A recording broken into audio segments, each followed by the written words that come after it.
Hello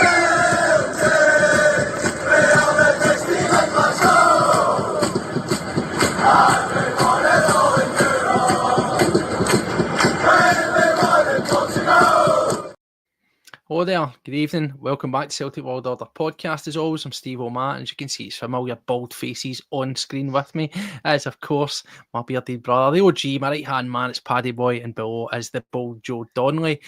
Just a wee cool shoot the breeze this one tonight. Obviously we've got a game round the corner tomorrow against Aberdeen, our cup final opponents near the end of the month, and we had a wee game against Hibs at home at the weekend, which went all rather swimmingly. So a wee bit of talk about both.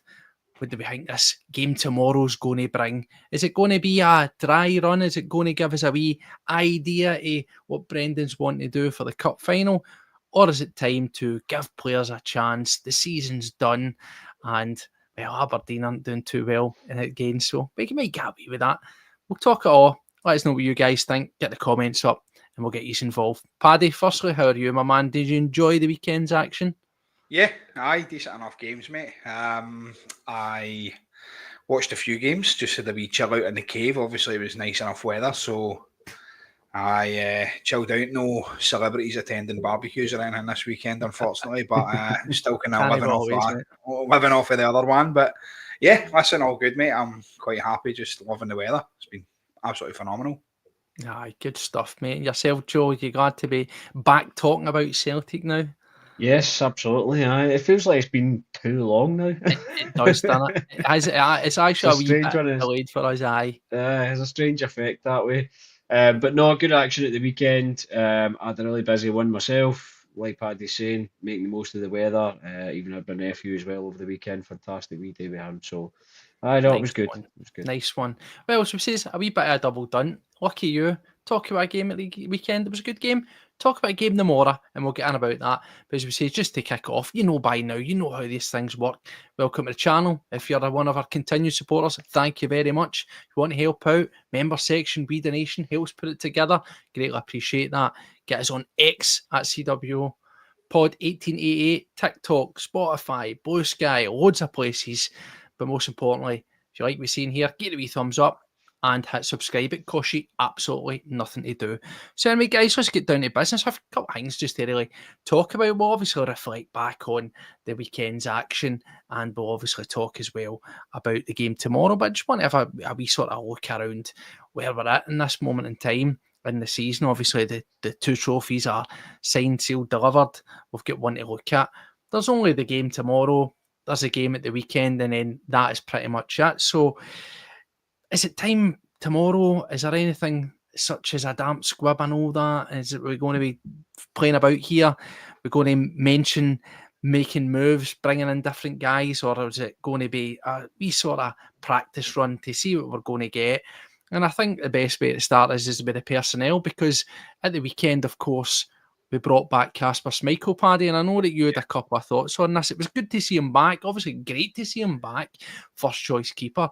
Good to see him, fit and recovering a lot earlier than we thought. I actually thought this was going to be one of the injuries that went right into next season. But there you go, Maeda-esque in his recovery speeds. But are we feeling a wee bit bad for Sinisalo? Do you think that is that a bit unmerited to move him out?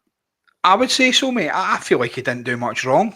I thought when he come in, he held his own. I thought he's been decent. A couple of good performances.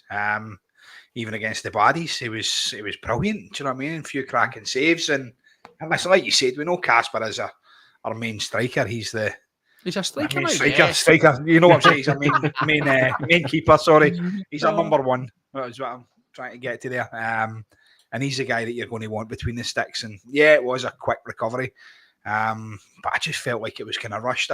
You had said it as well, Steve. Well, you give Sinisalo to the end of the season. Let him get the games under his belt. Let's see what he's got. But by throwing Kasper in there, coming into the game tomorrow, I don't know whether they'll start Kasper again. I don't know. You're saying, is it going to be a dry run? Is it going to be a kind of throw players out there? For me, I wouldn't play the team that I was going to play in the final. I would give other people a chance. Like you say, the league's done. This is essentially a damp squib. It's a game where you can just try. On that, Paddy, to just jump in when we're talking about Kasper Schmeichel? Obviously, we got him back and played that full game. That was good to see. Do you? I assume bringing him in, it means that the manager wants to play him in a cup final, or do you say, right, go back to Sinisawa? Did we do that? Did we give Sinisawa, if he's not going to play the cup final, do you give Sinisawa the remainder, or is the manager looking at it? Nah, I've made my mind up. It's going to be Kasper Schmeichel, so he needs all the game time. Let's go. Yeah, Casper's your number one. At the end of the day, I think that's what Brendan's pretty much doing there. He's doubling down. He's basically saying, yes, this is my number one goalkeeper. And he's putting him in there. He's basically just saying, doesn't matter what Sinisawa's done, this is the number one at the minute. Listen, for what I've seen from him, we hadn't really seen much from anybody other than Kasper. So to see Sinisawa come in and play well is it's decent, isn't it? That's what you want. I mean, and yourself, Joe, with the Kasper Schmeichel Sinisawa thing, I think we've seen a Sinisawa. It's definitely gave you food for thought, and at least to think that, we're in a good spot in terms of a number two.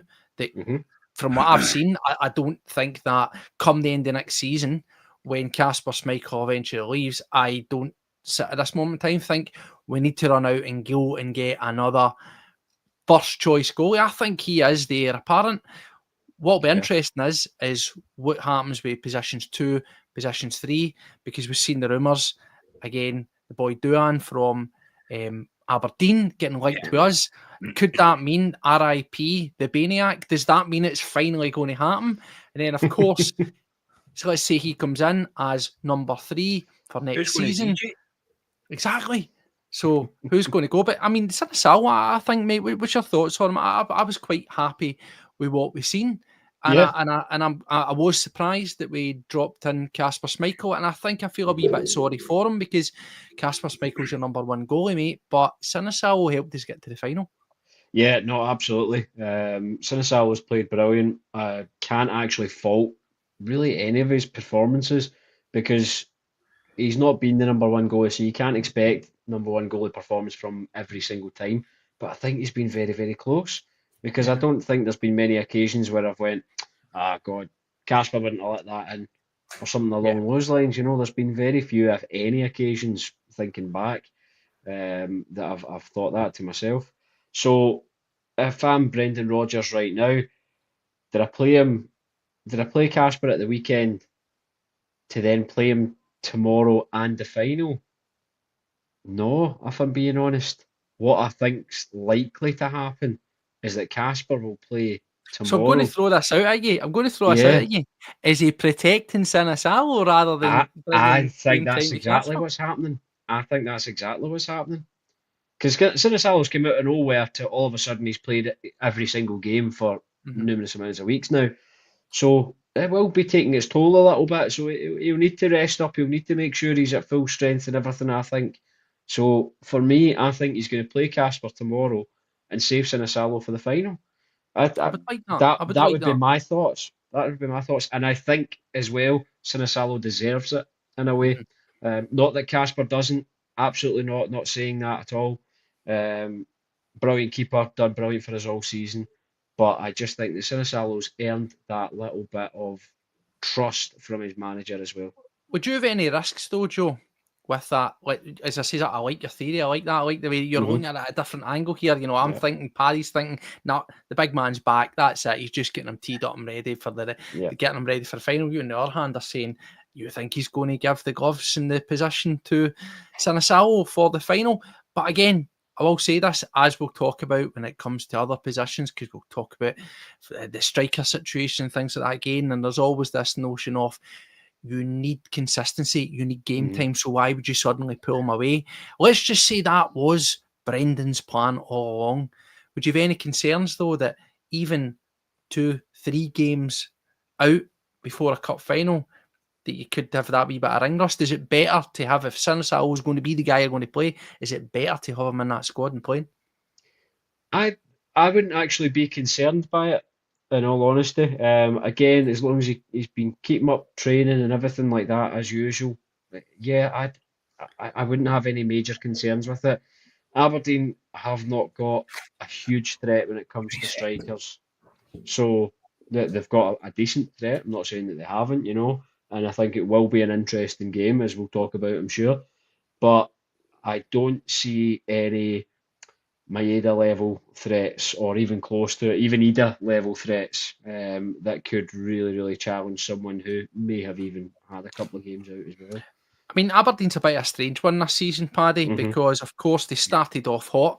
They were supposed to be the next big thing. They were supposed to be bona fide title challengers. Now, we all kind of knew that at the time, yeah, you've got to give them their flowers. They done well, but the reality was it was a thin squad. We talked about lack of quality and depth. They were completely different, and they were always going to have that stumbling block. They were always going to fall away, and by God, they fell away. Of course, there were some heavy beatdowns handed out along the way by ourselves and the likes and things like that. But with Aberdeen, what are you at with for the game tomorrow, but also the cup final? Aberdeen, they're not going to pose the threat that they have previously done to us. We're not going to be getting Sinisal or Schmeichel having to take a penalty, for example, to get past them this time, and the likes. Aberdeen, as Joe says, they do have relative threats, but they just don't seem quite the exact team that they were at the start of the season, even into last season to an extent as well. I mean, you just look, Paddy, at the game that they played at the weekend there against the other side of Glasgow, which was quite frankly embarrassing. Now, I think I'll look at that game tomorrow night and I'll look at that cup final. I think if you're not putting Paddy 4-0 minimum past them, you've had a bad day. Yeah, I would say so. You just need to look, like you said, Steve, well, the start they had was phenomenal. I think they were even shocked by it. Obviously, everybody knows I work on the rigs. I work with a lot of Aberdeen fans out there. Well, sitting watching it, and they're just in a wee world of their own. They were sitting going, "Oh my God, this is incredible! What's going on here?" And they just got a nosebleed, didn't they? They just kind of got to that stage where was it the semi-final, the one that we were at? And the lovely comfy seats when we melted them 6-0. That was incredible. What a day that was. And since that game, they just imploded. They just the arse collapse that fell right out of them. And you seen it happening every single week. And like you said, you can talk about the squad, you can talk about numbers and whatever else, but they didn't really lose a lot of players at that point. I think it was down to tiredness and whatever else. It was like the number of squads. They weren't bringing on quality for quality. Now they've got a few injuries and things like that, and they'll probably blame that for the depleted kind of squad numbers. But yeah, they've been pretty poor. I would expect nothing more than does tomorrow look easy for us? Because if you're Aberdeen as well, all right, you don't want to get beat off Rangers as you did at the weekend, and then of course you don't want to get scudded off us the next game. But is there more of a scope for? I'm asking, do we go and do we play what you expect to get in the cup final, or do we give folk a chance? See, if you're Aberdeen, do you just protect any of your good players and play with the rest that you've got? I would. Why would you put out your full squad? The game's it's a damp squib. Do you know what I mean? The game's got nothing on it. So if I'm Aberdeen, I'm going to take the hiding.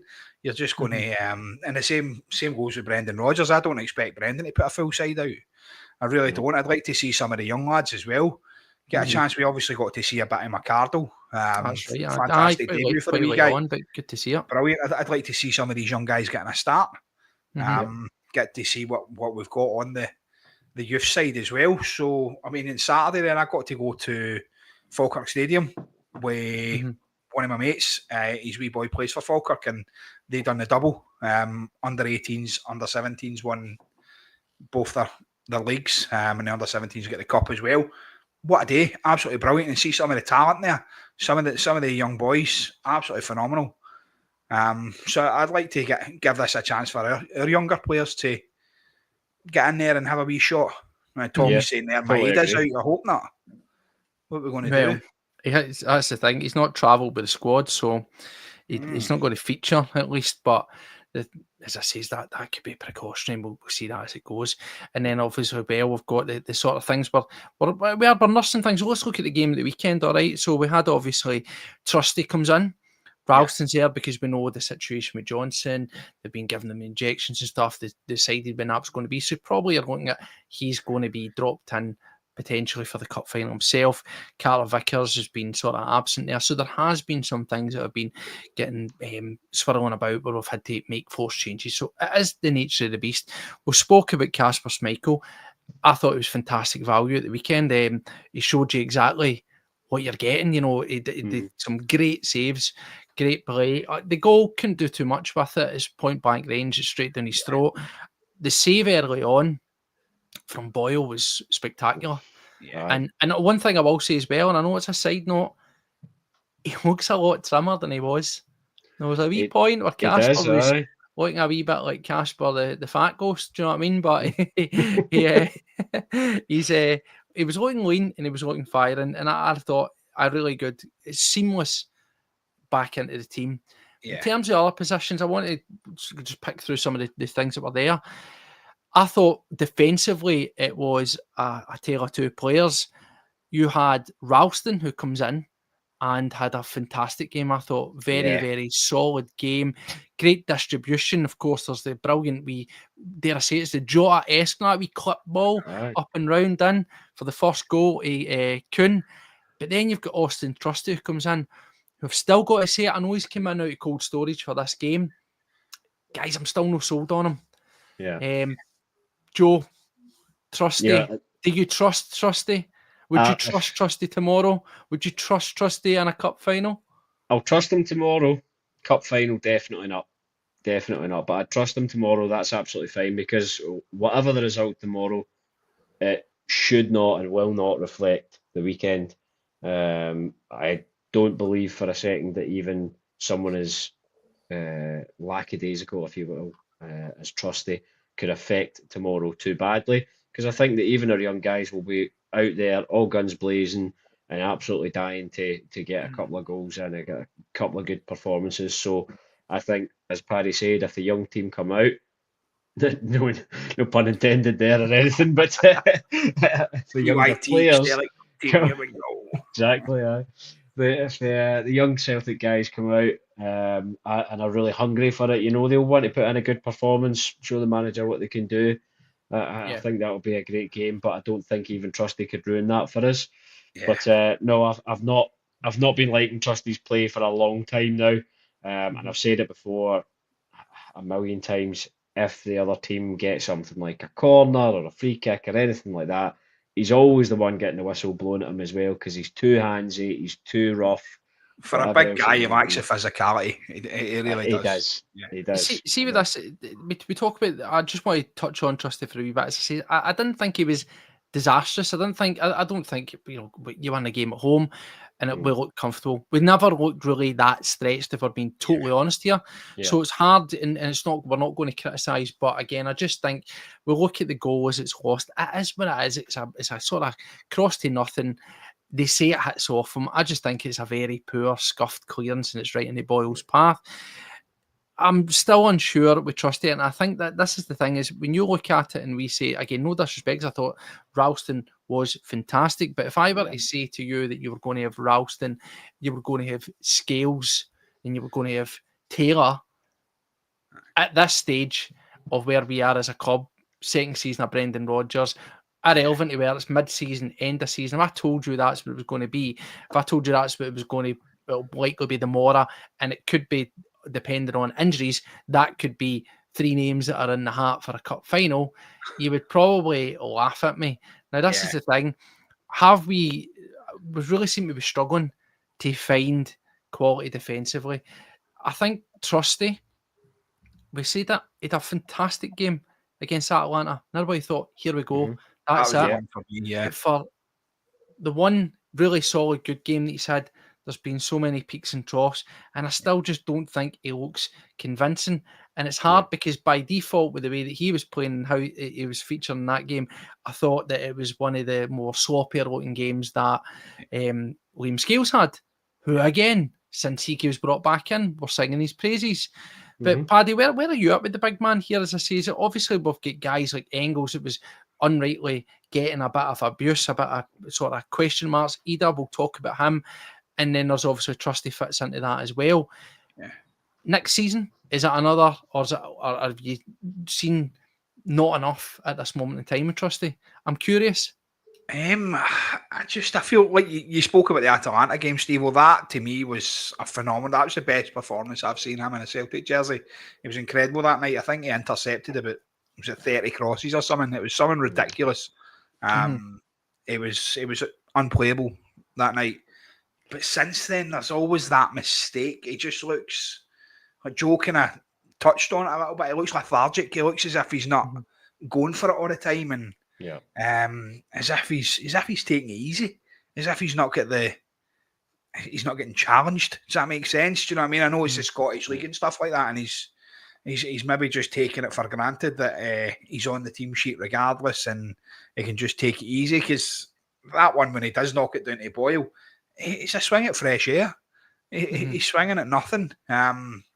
We've touched on it. And you said there, Steve, you said about if you would trust me. Would you? Sorry to jump in. See, with Trusty, would you buy into it as a guy who's obviously a new parent quite recently as well? Let's just say, for excuses' sake, he comes in, he looks a bit choppy, up down, has one or two good games. Of course, his good lady is pregnant at that time. Yeah, brings its own issues, and then of course the child drops. Is this maybe just a case of get all that early stage kid stuff out, get through the summer, reset, and comes back a better player? Possibly. I don't think my work would give me that opportunity if I went in and says, listen, I can only do half a shift today because I'm shattered because I've got a wean. Do you know what I mean? That's life carries on, unfortunately. The guy's getting paid in 30 grand a week or whatever he is to turn up and play for Celtic. I'm sure anybody here and everybody in the chat would do it for 20 quid a week. Yeah. And probably do a better job. He needs to realise the club that he's at. And for me, he needs to get the finger out his hoop and start doing his job. Harsh words. You massively overestimate all of our physical fitness, by the way. Yeah. Just saying. See if you had said to me at the start of the season that we would be coming to the end of the season with Ralston, Scales and Taylor possibly starting a game at the end of the season, that would have dumbfounded me, mate. Do you know what I mean? I'd be like, nah, not a chance. There's no way we're going to have them, because obviously the season that Scales and Taylor had last year, we were calling them out pretty much every week. Every goal that we seemed to lose was coming from they two. Now we're singing Taylor's praises. We're hoping that he signs on a year extension because the guy's been incredible. Do you know what I mean? He's been playing that role better than anybody that we've got in it. Do you know what I mean? In my opinion, he's better than Schlupp. He's better than anybody that we've had play that role over the last 2 years. He's been incredible there. So, again, as I said, let's dip into some of the action early on. We'll talk it, and just by nature of it, we're going to have to mention Adam Ida, because Celtic start off quite well, and it's that early stage. It's a tale of two strikers. As we mentioned, at 25 minutes, Boyle gets the opportunity. We've discussed Trusty. I think the big man could possibly attack the ball when it's getting floated in. Doesn't. It drops, it scuffs. Striker, clinical, fires at home. Before that, as we mentioned as well, there's a brilliant save again from Boyle. He's right through, hard shot, accuracy, power, does everything right. Brilliant save for the goalkeeper. However, on our own big striker, there's three chances they're on. There's the first one, it's the Hatate through ball, and it's a save from him. It's a chance. And then there's the other one where he is offside, but again, good touch, good run, garbage finish. And then shortly thereafter, I think with roughly about the space of 6 minutes, he gets three chances. One of them's offside, and the other one is the breakdown, and it's a ball over for the left for Maeda, and he fresh airs it in the centre of the box. Taylor two strikers. Now, the big man, to give him his credit, gets his goal. He gets his goal. It's instinctive. It's a good finish. It comes in him at an angle. He just, as we said, instinctively puts the foot on it and puts it into the corner. It's a nice, tidy finish when it matters. However, 19 goals, mate, this season. And I was actually looking at some other players, and something came up on one of my timelines, and it was a season record count for Gary Hooper. And in one of his seasons, which was a very good season, 24 goals. Adam Ida's 19 goals. You think to yourself, right, okay, interesting. Adamida, he's really splitting opinion, but as we say, with Maeda not going to be travelling, he's 100% starting tomorrow, and obviously with Jota out, he's always going to get to start between now and definitely up to cup final. Big Adamida starting up front, decent goal return, Joe, decent 19 goals, right? Yeah. Not where are you at with the big man? Are you seeing improvement for the big man? That's how I put it to you. I'm seeing a lot more hunger from him, which is desperately what he needed, because he was too lackadaisical, floating about just near the box, or just waiting for that moment and everything like that.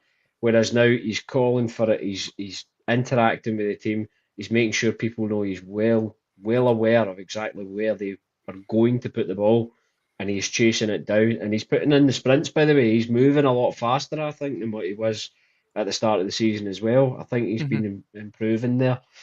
So yeah, all in all, I do think there is improvement. And as I say, that hunger for me is the big thing. You need to be starving for it. That's it. It's as simple as that. What did you make, Joe, of the comments on Sports Scene? I believe it was Michael Stewart, where you like him or hate him, and they were talking about Adamida, and he essentially says that his conversion rate, albeit, is all right. It's not good enough, and they wouldn't be surprised if Celtic start going and looking for another striker. Words to that effect. As we say, we've come on here and we've praised him at times, we've criticised him at times. We always judge by what we see with the eyes, right? Yeah. Yep, he seems to be doing the right things, but the proof's in the pudding again. And how many times are we going to say this, Joe? The one goal that he does score is the one where he doesn't need to think about it. Why? Because he's in and around the penalty area. He's just got to put a foot on it. The other ones, I don't know, mate. I don't know. You know what I mean? Like, as I say, he lacks that finesse, doesn't he? To be able to really create something out of a slight opportunity, you know. And you'd like to think that if Maeda or something was there, they would make it work for them. So I don't fully agree with his comments on Sports Scene, because yeah, his conversion rate's all right, as we're speaking about. That's great. It's not every game, but then again, he hasn't played every single game either, or if he has, he's come on some of them the last 20 minutes, etc. Yeah, his instinctive shots they seem to be his only ones that he can pull out of the bag. But that's fine, so long as we can get the right support in the wings. And in Jota and Kuhn, we have got that, and Maeda, of course, as well. We have got that, thankfully. So I think that the only way is up for him, realistically. And I don't think that Brendan's ready to throw in the towel on him either. I think that's an absolutely barbaric thing to say. It really, really is. Because I think it's just stupidity to think that way. Everyone deserves a chance and opportunity to an extent, no matter even if we were sitting here berating them every single week and things like that. Everyone still deserves their chance and their opportunity to prove what they can do and when they can do it. And thankfully, I think he is on the uphill battle, but that he's winning it. So. What about yourself, Paddy? You've been one of these, I suppose you could say collectively, with myself, one of the sort of harshest critics on Ida. As we say, the biggest thing was that we always said that, yeah, his goal return is pretty good, and you say, well, you want your cake and eat it. But as we say, very few of those 19 goals have been game-changing goals. Of course, you can argue if the one against Rangers at the weekend is an important goal, and probably his 19, I'd maybe say, if I was to hazard a guess off the top of my head, maybe about 3 of them are real game-changing goals, real ones that really matter. Again, at Celtic, you're expected to score all the time. Are you seeing an improvement on him? Are you seeing that with the persistence and when featuring more? Are you getting a wee bit more like Joe's got? You getting the confidence around him that there is a signs of improvement? Or are you still treating it at face value and saying, yeah, minutes to goals and attempts to goals is a better return? It's good, as somebody says, it's up there, strike rate better than Maeda, maybe proportionately with time on the field and attempts and all that kind of stuff. So yeah, that's good. But are you looking at it and saying, yeah, do you know what, next season I can see him alternating with maybe Maeda? Or are you still saying need another striker, mate? Minutes to goals is decent. That's because he's coming on, like Joe says, at the latter stages of games. You're saying as well, when you talk about it, he's scoring the third goal and a 3-0 win, or the fourth goal and a 4-1 win and things like that. That's again because of when he's been coming onto the park. Do you know what I mean? He's been coming on for the last 20 minutes, the last 25 minutes kind of stuff. So you can kind of see it there. His conversion rate, in my opinion, is shit. If you count out how many chances did he have against Hibs, he probably had about 7 chances. 4 of them you would have reckoned they should have buried.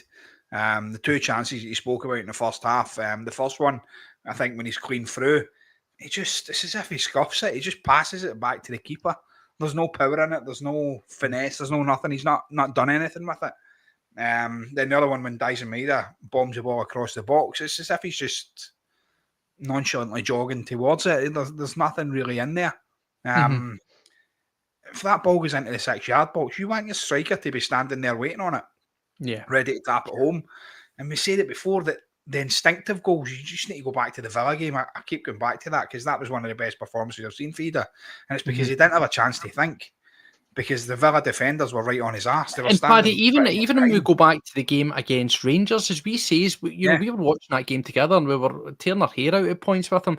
The attempts in that game as well, where he's got time to shuffle the ball and try and get a shot, and it doesn't happen for him. The one that he scores all right, a bit fortuitous with the deflection, but it falls to him, he spins and he throws his foot at it. Yeah, and it goes in, and that's the same as the weekend there. The ones that are, he's got a bit of time where he's down through on goal on the goalkeeper, or the ball sort of flashing. He's got to anticipate to be in the area, maybe not so good. The goal that he scores is played at the angle. It's a very good goal, by the way. But again, all he's got to do is throw his foot at it and direct the ball home. The boy can strike a ball. We know that. He can hit a ball. He knows where the goal is. It's just when he's got the time to think, like you said, we've compared him to Dessers before. Dessers scores the hard goals. He's the one, he's going to shrug off 2 defenders and run through and put it away into the bottom corner. Adam Ida will shrug off the 2 defenders and pass it back to the keeper. Do you know what I mean? And then it's the ones where the ball comes in, like you said, and you've literally got a second to react to it. They're the ones that he scores. Like that one against Villa, when he's pretty much got to put his leg behind him in order to connect with it. Brilliant. Absolutely incredible. I want to see more of that. So we're saying he's a penalty spot striker. And again, I see a lot of people, and I fully agree, and I do think for what we're seeing with the sort of improvement with him coming back into the squad and getting the regular time, I do think that I will really hold proper judgment until a pre-season. I do agree that 5-6 weeks, as McLaughlin's saying, it's crucial to really drill in. I know that he was at Celtic, we came back a wee bit late, we didn't have a winter training camp and all that stuff, so you can be there every single day, but it's day to day with a view on a game, so you'll be practicing drills or you'll be analysing opposition, things like that. There's not time to just truly sit down and work on the nuts and bolts and the basics, and I do think that is what he's going to need. As he says as well, guys like Engels, I thought Engels has done well this season, adapted very well. He'll benefit greatly as well from a pre-season, so I think he really, really does need that. It wouldn't put me off. I would definitely want another striker. I think at a club like Celtic, we should have 3 quality strikers. And speaking of strikers, people are asking already, Kenny, he got a wee bit of time on the pitch, get a wee bit of time against Rangers, a wee bit of time there at the weekend against Hibs. With the situation with Maeda not being there, Ida's going to be straight in. He's going to be playing there. How long do you give Ida in that game? And would you give Kenny a shout, Joe? I mean, because is this make or break now for Kenny? He's been in and around the squad. We brought him back. Whether you rate the League of Ireland or not, he had a great strike record at Shamrock, done well in the Conference League. I thought, brilliant, here we go. But he's been a bit of the lesser seen, Kenny. What do you think of him, mate? Absolutely. He's got good physicality and he's got a decent pace on him as well. As you say, his strike rate was good as well, Shamrock. So it's a really difficult one to call, but I think he definitely needs more time on the pitch. There's no 2 ways about it. And it just seems like Brendan's maybe not sold on him. I suppose we're saying that it could be other players or even the fitness team as well. Maybe they don't see the the physicality in him that we see for his 10-minute, 15-minute bursts that he is on. Yeah. Maybe he's not got that long-term fitness. With regards to Ida coming off for him, maybe give Ida the 60 minutes, see what he can come up with, create. I think that's your time limit, son. Go out there, and if you want to really prove it, do it, and then make the swap and see if Kenny can come up with I mean, something as I well. think it is a wee bit unfair on Kenny. Is he another guy who's been shortchanged now? Paddy, the manager said before, whether it's been youth players or whether it's been squad, you've got to earn the right. We're not going to give you appearances for the sake of it. Now, we don't see the guys in training. We don't know what their fitness levels are like. We don't know what their attitude's like. But again, he came back and we retained him. We maybe retained him because by default, because we knew Kyogo was going to go.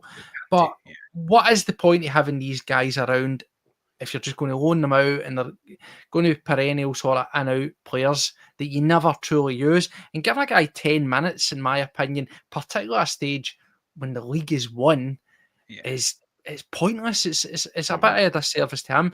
And look at what happened with Sinisalo. Now, I'm not saying you start him. Sinisalo, yes, was a forced hand, but the manager was talking about him, and it sounded as if he wanted to put him out on loan, next season. Now, instead, he's got to see him. He's played him, and I think that's changed the viewpoint. Where we're going to keep him about, and there will be no loan, and you might see a lot more rotation to bleed him in so that he's ready to go for the season ahead after that one. But guys like Kenny, what is the point of somebody with a goal record that he's got, particularly in Europe, mate, if he's sitting about and get 10 minutes? I mean, come on. Between now and the game at the weekend, there's got to be at least an hour's football for him, is there not?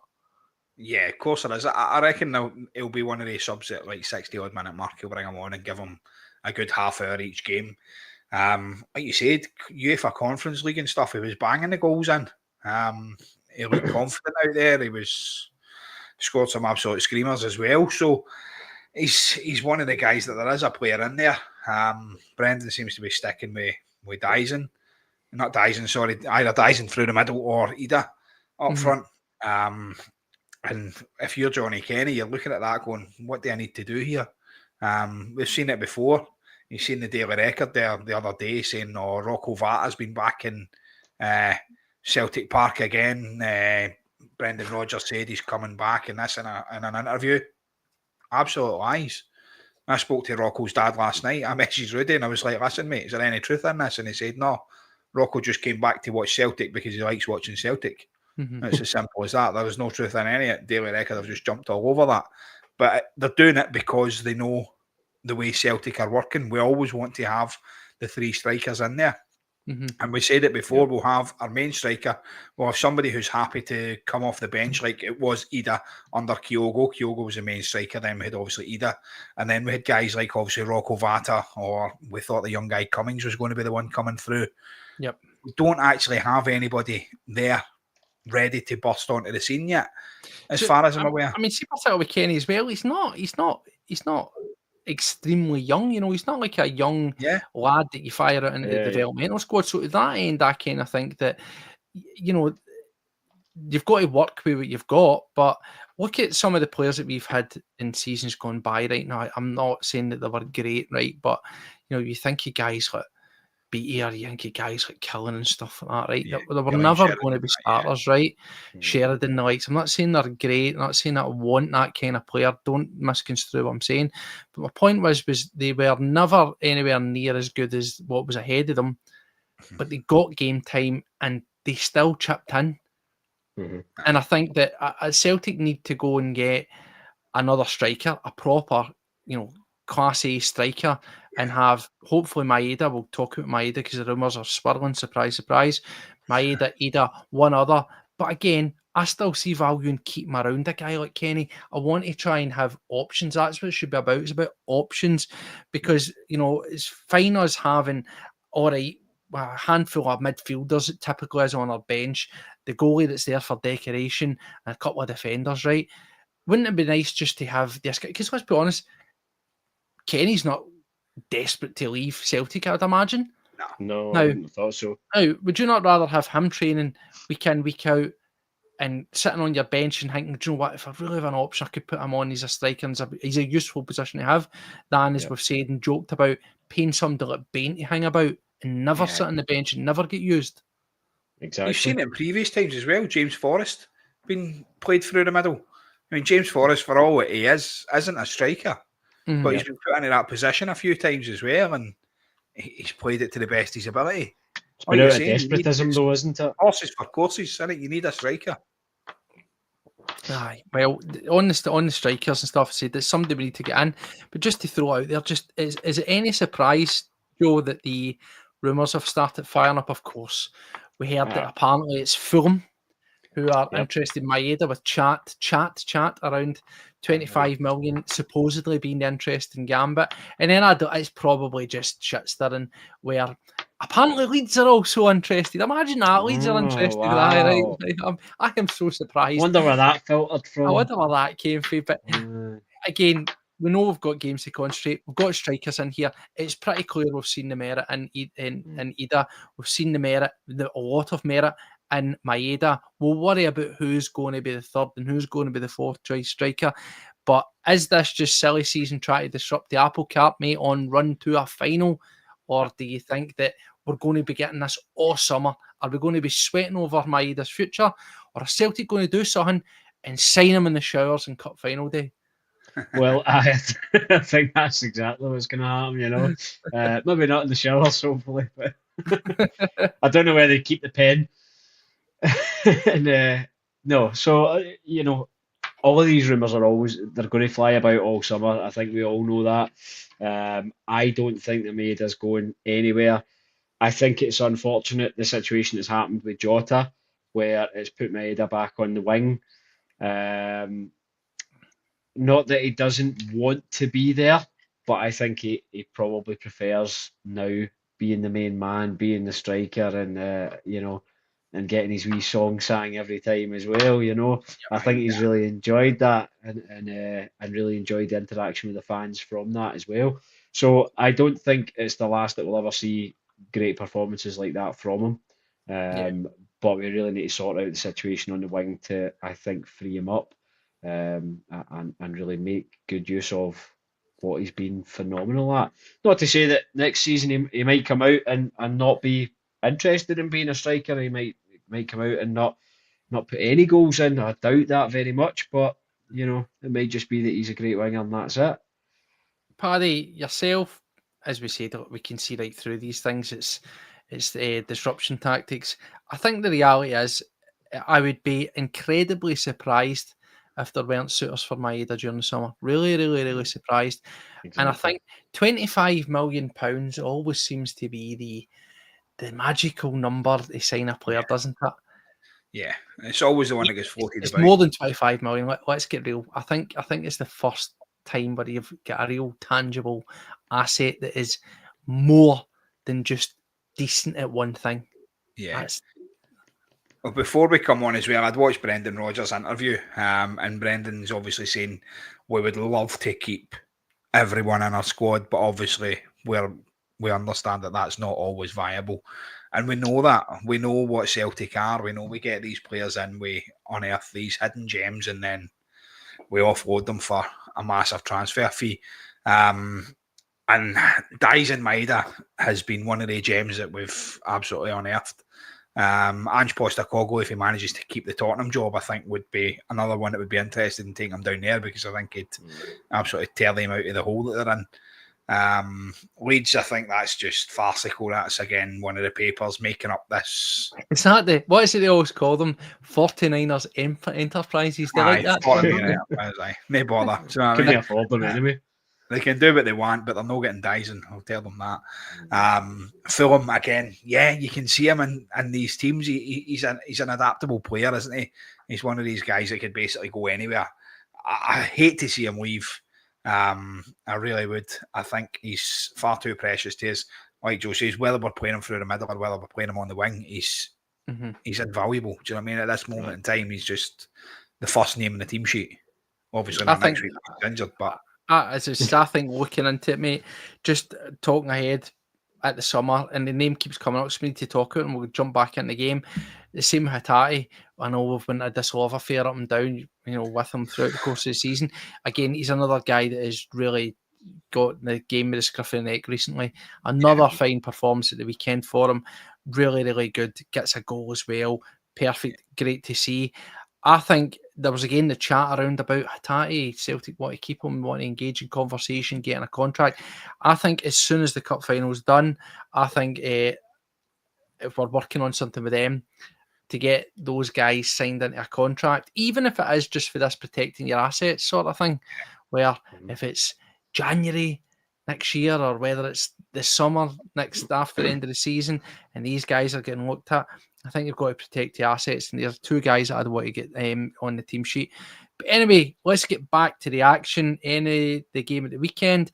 As we says, early goal, we've covered that for Boyle, the missed chances for Big Ida, but it's not too fast before we're back in the game, and it is Nicholas Kuhn. Again, bit of an interesting one. It's a brilliant ball from Ralston Dino. It kind of bounces, and Brilliant ball. Talk about Ida and say that's one of the things it does, because he does occupy Bashiri. Big Bashiri wants to just railroad him out the way, and it's fortunate it bumps, and Kuhn goes round. The keeper taps it in, and lets it bounce. It's a good wee goal there. Good to see him back on it as well, mate. Another guy that the past few games he's been coming back into his own, something that we've seen like him before at the start of the season, and he had a wee bruise on his eye. So who's he been having square goes with as well? It's been the missus, obviously. I know the answer to this. There was a wee scrap in the dressing rooms. I'm not going to disclose it. There was a wee scrap in the dressing room, mate. Yeah, between two of them. It was down at Lennoxtown. There was a bit of a misunderstanding, shall we say? And Kuhn was cracked. So is this good or bad? Is it good? Well, I don't know. He played, didn't he? No, I'm talking about for the perspective of if his squad or people are not seen eye to eye. Of course, we've seen Tosh McKinley lamp the king and things like that. It does happen. I mean, it's not quite Berkovic getting his face kicked off with John Hartson, but these things do kind of happen. Is it a healthy thing to have that level of sort of fire or whatever it is, or is I think so. Does it concern you? No, you've got to have a bit of fight about you.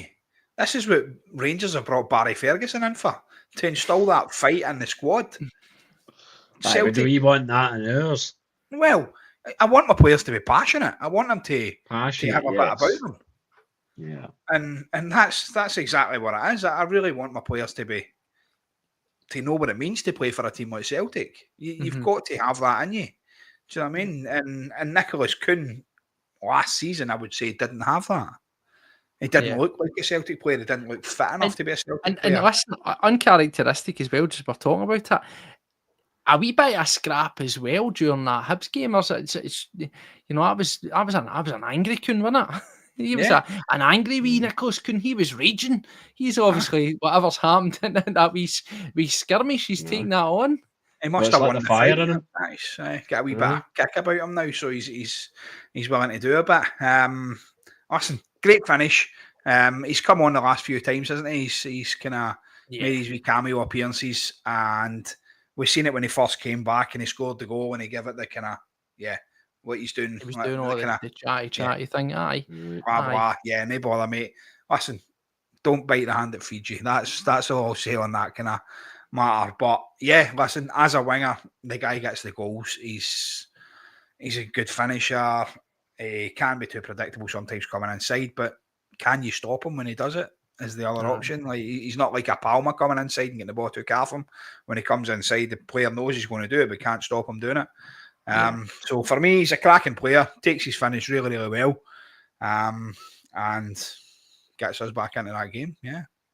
No, I like this. I says I did like what I've seen Kuhn recently as well. He's Kuhn's one of these guys where he's just sort of picking up at the right time, looking towards a cup final. One of these guys firing, interesting. As I say, good sort of finish, good bit of play. I liked what he done on the day at the weekend there, and hopefully we get a wee bit more of that tomorrow night as well. Hatate though, as we says, he gets his goal.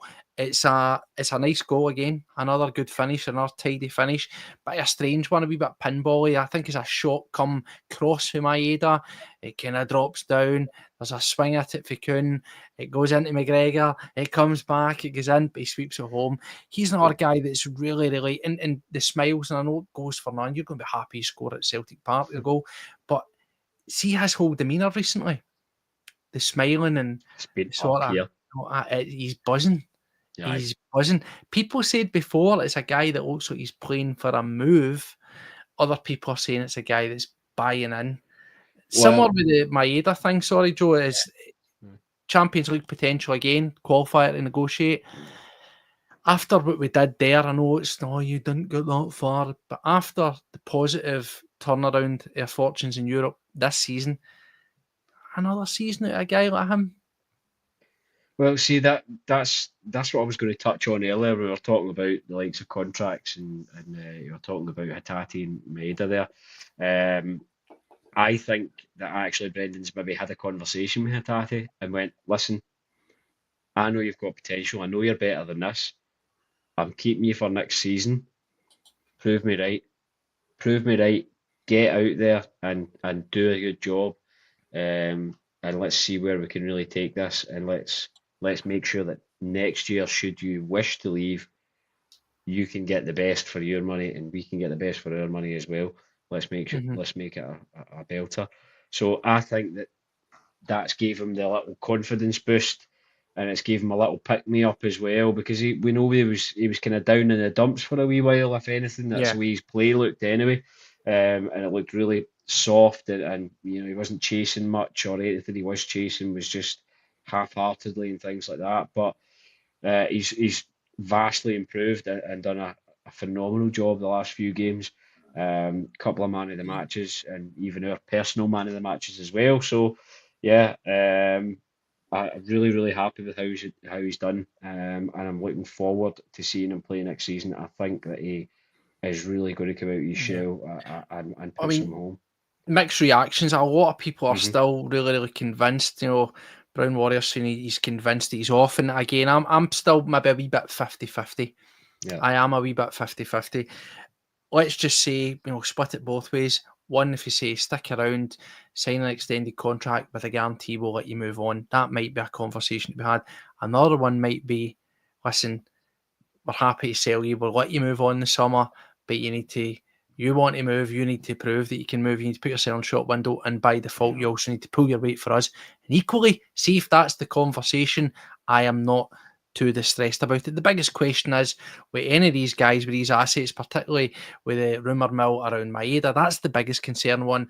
And even to an extent, Hatate, yes, up and down at times, but you think to yourself, how replaceable, how easy it is to replace somebody like Hatate. Now we've got Bernardo, it's not the same thing. I'll 100% get that.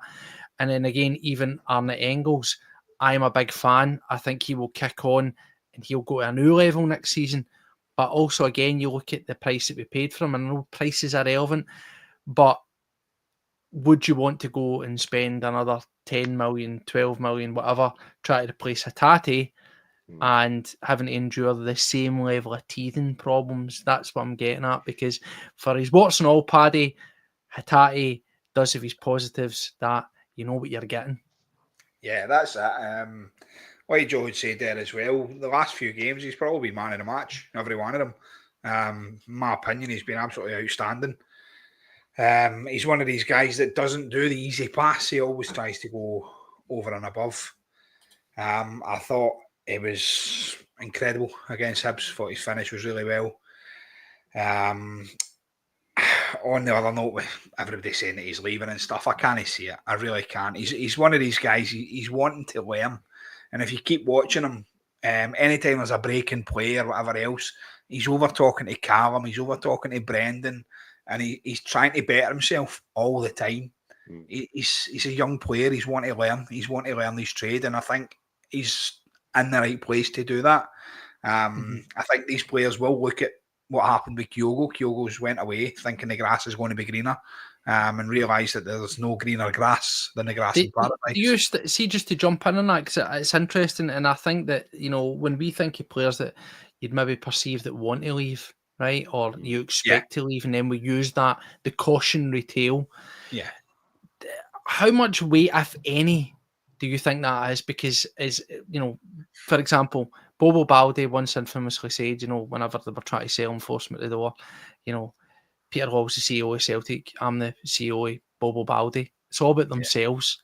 It's all about what they want, right? And they might just fancy the greener grass, the greener green, the money, and the potential. And ultimately, if you're a player, you've got to have a level of arrogance and a level of self-belief.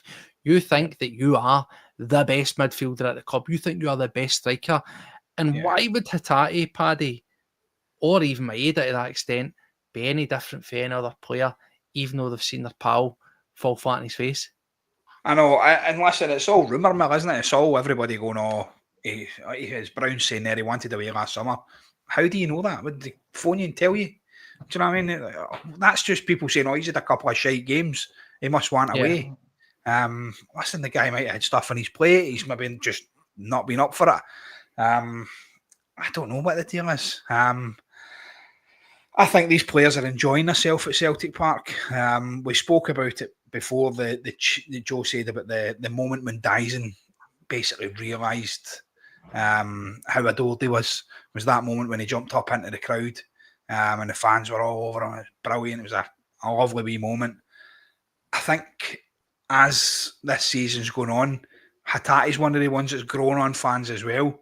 Maybe not all the ones in the comments here because they'll probably rip me to shreds again, but I just feel like he has more better performances than he has rubbish ones.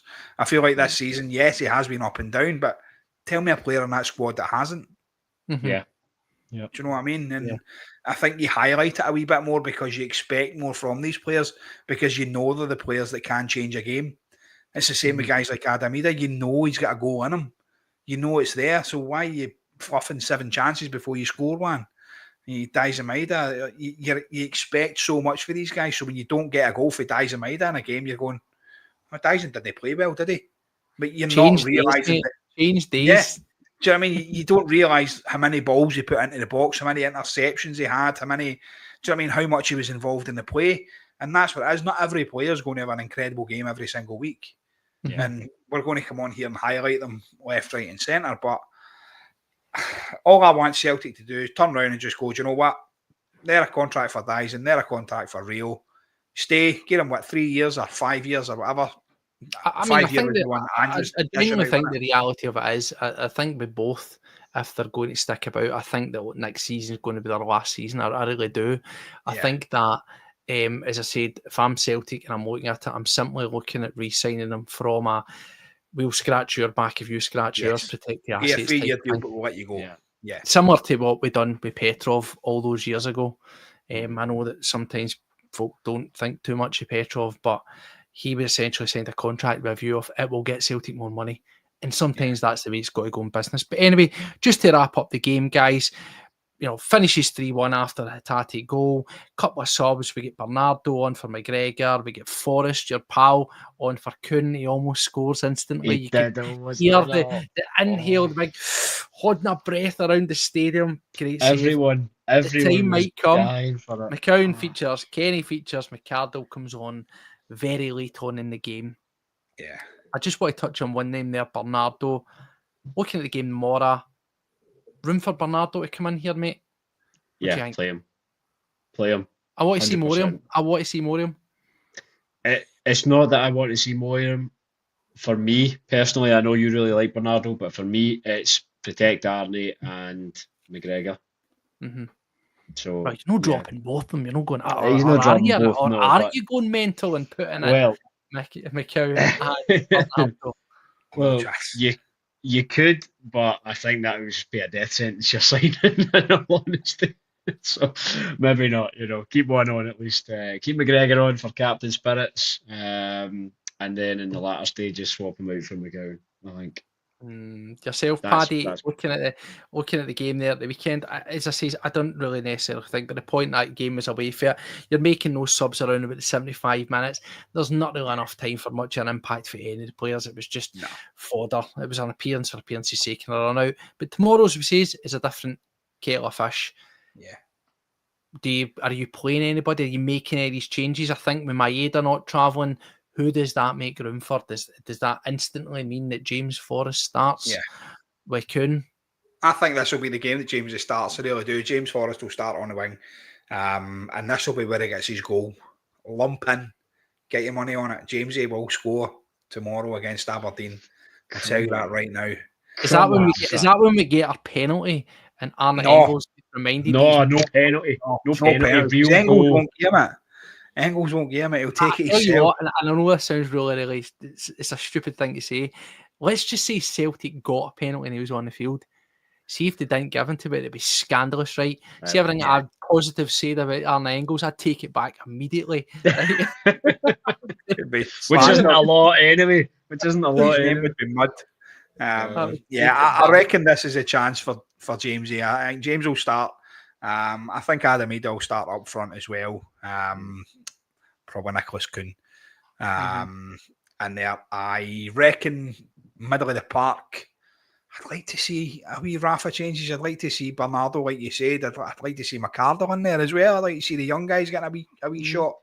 And I think defensively, you're going to see probably Scalesy in there again. Is Rocky fit? Can we get an appearance for Narotsky? I'd love to. We get a wee cameo for him. Greg Taylor, Tony Ralston. Do you know what I mean?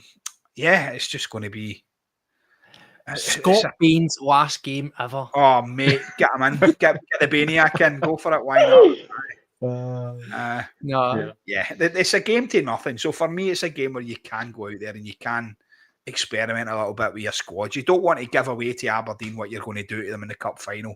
You could sit here and pick your best squad, and your best squad is what you're going to try and play in the cup final. This is the thing, Paddy, because when does this come? Because we heard the manager saying about wanting to give the squad a chance between now and the end of the season, and then he just plays the same people. So, like, where is this give the squad a chance thing? So, maybe tomorrow, maybe it's the opportunity.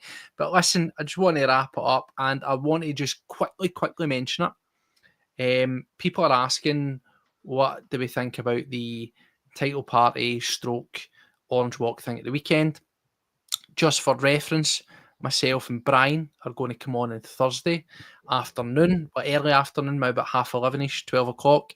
We will cover tomorrow night's game, and we'll also discuss that at length as well, because we want to attack it, as we always do, from a adult, grown-up, constructive manner. And we've been digging around and trying to do a wee bit of research into the ins and outs of what these things involve and how you can apply for fucking permits and all that. So we want to come at it from an informed standpoint, is basically what I'm trying to say. So rather than just sit here and rant about it, we'd like to try and, as we always do with these kind of more convoluted matters, we want to look at it and address it in a sort of manner that is befitting. Because I've been listening to some other tinfoil hat on. I've been listening to a lot of. As there's a lot of good Celtic podcasts out there. Go and check them out. There is, but some of the stuff I've heard over the past few days has been, quite frankly, tinfoil hat conspiracy theorist nonsense. It really is. And I think that there is just a quick opinion. Just don't want to dig into it too much. I will say this: it's a bit inconvenient. it's going to be a bit of hell on earth, isn't it? I want to ask you guys more about the street party rather than the clash, if you want to call it that. Paddy, there's been calls for the Celtic Football Club, the club themselves, should do something themselves, something that's organised, or they should apply for a permit or whatever for the council and try and make it official. Is that something that would be better placed, or is it just people are going to do it regardless? They'll go to that one and they'll do that anyway. We're going to do it regardless. You just need to look at it. Last year, it was the exact same. It's absolute chaos down there. Unfortunately, I'm going to be in the middle of the North Sea, so I won't get to make a guest appearance down there. And I would have loved to. I'd have been there. I'd have enjoyed that. But yeah, listen, you can see it from the council's point of view, saying, they should apply for a permit or do this or do that or whatever. But you're not going to stop 60,000 to 100,000 people descending on a city centre. Do you know what I mean? Just because we've won the league, that's it. This is our title party. This is when we decide that it's going to happen. It's not as if it's just been decided overnight. Mhm. The date's pretty much set in stone. It was the same time last year. It's the same time this year. It's what Celtic do, isn't it? So can I to spin it in a different angle for yourself, Joe, on this, just to quickly Mhm. get it right? Yeah. Is that where are you at with the whole street party thing? Right, as I say, is now for some folk it's brilliant. They love it. It's brilliant. Yeah. For other folk, they're no there. A precedence has been set here, right? And let's be honest, I think it was all really in not retaliation and action, if you will, to the Rangers George Square situation, where when Celtic won the league, there was almost this universal, we'll go out and we'll do this and we'll show how it should be done, right? And I get that. And then it just stuck and kind of became the norm, right? Yeah. Not to be a party pooper.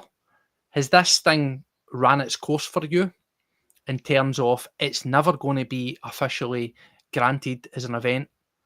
And whether you're involved in it and you think it's brilliant or you don't have a thought on it, it still does cause an element of disruption. Is it something that's ran its course, or do you think it's just going to forevermore happen? Do you think it? What I mean is, do you think it should be alternatives should be looked at?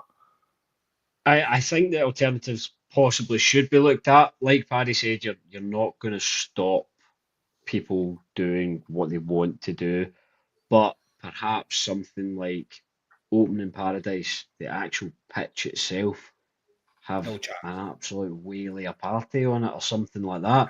Now, again, even the likelihood of that, as Paddy says, is not going to happen. Probably a groundsman somewhere like But- that. Well, aye, exactly. Well, Aye, groundskeepers having a see, heart jump attack. in on that. Here's something I want to ask you, right?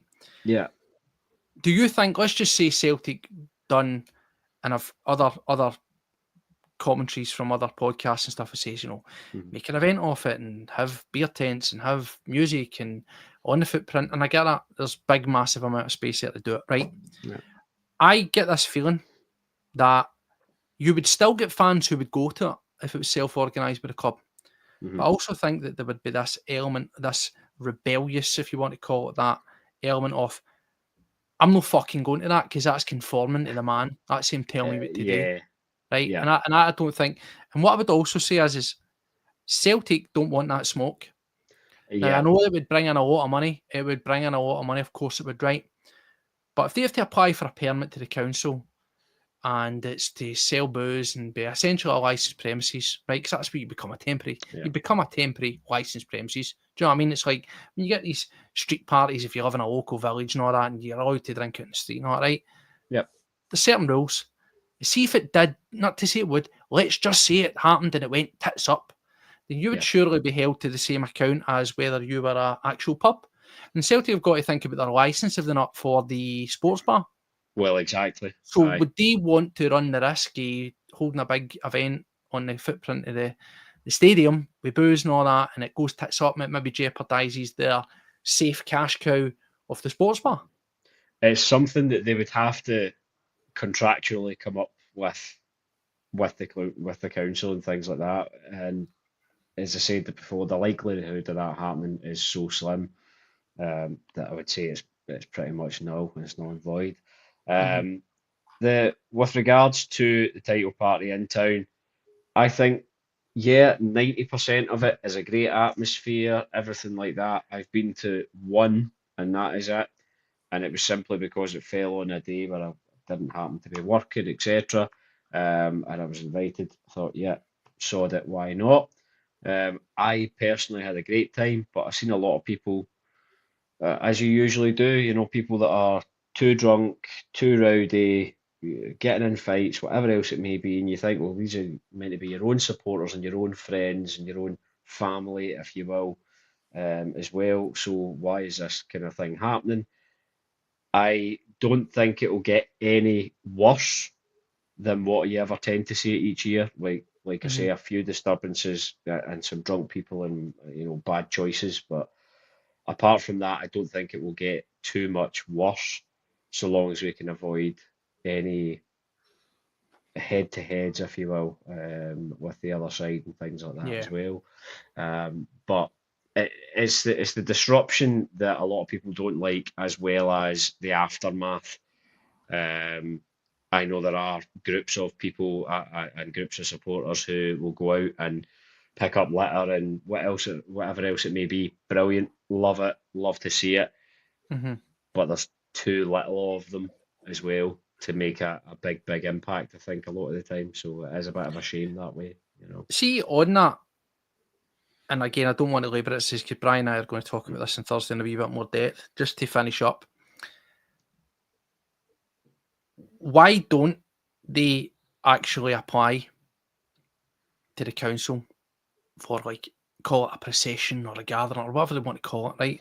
Because you or I can go onto the council website now, you can look at it, you can make an application that costs you nothing. Why not do that and ask the question? Well, see, I think the big thing with that though is that if you're told no, and then you continue to do it, it's jail time. I get that. Do you know what I mean? So yeah, I get that sentiment, but I do get that sentiment. But that's what I'm saying. I just think that if it's not going to be a club thing and they don't want involved with it, and you have fan groups who are, as we know, driving forces behind these kind of things, and they'll do a lot of other organisation of things, why don't they try to properly organise something then? Yeah. Paddy? Mate, Celtic won't do any big events for it. There's no chance they're going to do that. Like you said, they're not going to jeopardise their licence because they can't trust the full majority of their fans. You just need to have a look at previous bans that they've implemented on certain parts of the stadium. So they're not going to put their neck on the line for stuff like that. That said, you're not going to stop any Celtic fans celebrating. If I was home, yes, I would have went in there and I'd have had a few pints and enjoyed the occasion. The whole clashing with the Orange Walk and stuff like that, I think, is just farcical, and that's something that Glasgow Council need to address. Mm-hmm. Yeah, I think, just to finish up before I agree, Kaiser brings us up, and this is, with the greatest amount of respect to him, this is the kind of misinformation that I'm talking about. If you organise an event, if you or I wanted to organise a walk or something, let's just say, and we applied, my understanding is that, for the research I've done, whenever you're looking at Thursday's show, is that you have to pretty much kind of provide marshals and stuff like that. Like, like you see these guys with the tabards and the ones walking, not the ones in it, but the ones that walk alongside it. There's an element of that, but there's this idea of so much profit being made. I don't see what money the council are making out of allowing orange walks or allowing big gatherings of that, and I don't see if the Poles are making money out of it either, to be honest with you. I don't see this notion that it's a money spinner. Everything's paid by you and I as the taxpayers. These are put on. These people are like, they're not responsible. I think it just comes out of our pocket and nobody else's. And in terms of who's making profit, I think boozers, carry-out shops, they'll probably make money on the day, but is it solely the diversions, road diversions and everything else that's put in for these walks and ultimately the shutdown of the Tron Gate? There will be probably, I'd say, more financial loss, would there not be, than there is gain, Paddy? Yeah, it would seem so. Like you said, the only winners are going to be the carry-out shops and the pubs. It's got everything to be a nice enough day. The police will maybe stick in a few hours overtime. That's about all they'll get out of it. But yeah, like you said, Steve, there's a lot of misinformation out there. People kind of jumping on the bandwagon and this one should have done that, these ones should have done this and whatever. But you properly educate yourself on it. I thoroughly expect everybody to tune in on Thursday and educate themselves when you're going over it completely. I mean, I've been having a wee look, as I say, I've been having a wee look through the council's website and stuff like that and seeing what the script is with applications for these things. One thing I will say is, regardless, I just think that it's a recipe for disaster. I really, really do. I think that what I would say is and somebody mentioned in the comments, it's not an authorised thing in terms of the council having granted what will happen at the Trongate. So probably they're looking at it as daft as it sounds, because we know the problems that go with it. The walk's going to go ahead, but they're probably looking at it and saying, well, we can't say no to somebody who's put in an application through the normal channels, regardless of the obvious smack in the face potential that's there. No, you're not getting that. Why? Because they're having a celebration the town, and likewise, if it was the shoe was in the other foot, well, it would cause and there was problems. Rangers title party, as unlikely as that is, right? And there was, say, a Republican walk, I would probably find it unlikely that they would also get told no for the same reason. Yeah, that's really it. But as we say, it's a chat for another day. We'll get into a wee bit on Thursday and that. But anyway, listen, thank you everybody for taking the time to join us. Paddy, Joe, it's getting on late. It's nearly 11 o'clock. My God, it has went long. So thank you very much for everybody joining us. We says we'll be back Thursday early afternoon. Myself, and it's scheduled to be Brian. We'll talk about that game. Hopefully it's a nice victory, and we'll talk a wee bit more about the title party, because as we are pretty sure, there'll be more chat about this between now and then. More information will come out, more of what to expect's going to come out, and we'll probably hear from various other outlets that will be able to talk about it. So anyway, Paddy, quick, what was that you said the score was going to be? 5-0. James Forrest. 5-0. 5-0, no 4. Is that Chris Forrest is going to add on? And yourself, Joe? I'll take a nice, comfortable 3-0. That'll do us. I'll take anything. That's fine. Anyway, listen, take care of yourselves, guys. We'll catch you on Thursday. Until then, hail, hail. See you later. Bye-bye.